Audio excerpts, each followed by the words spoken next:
Julia!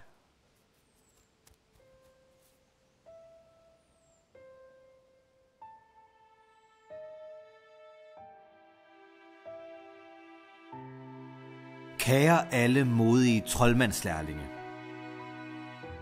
Mine 3 børn er blevet taget til fange af onde monstre, men jeg kan ikke befri dem alene. Jeg har brug for nogle stærke og modige og kloge troldmænd til at hjælpe mig. Men troldmandsskolen har været lukket i flere år, fordi ingen børn har turde gå ind i den forheksede skov, hvor troldmandsskolen ligger. Nu har jeg hørt, at der findes nogle særlige modige puslinge og tumlinge. Hjælp mig!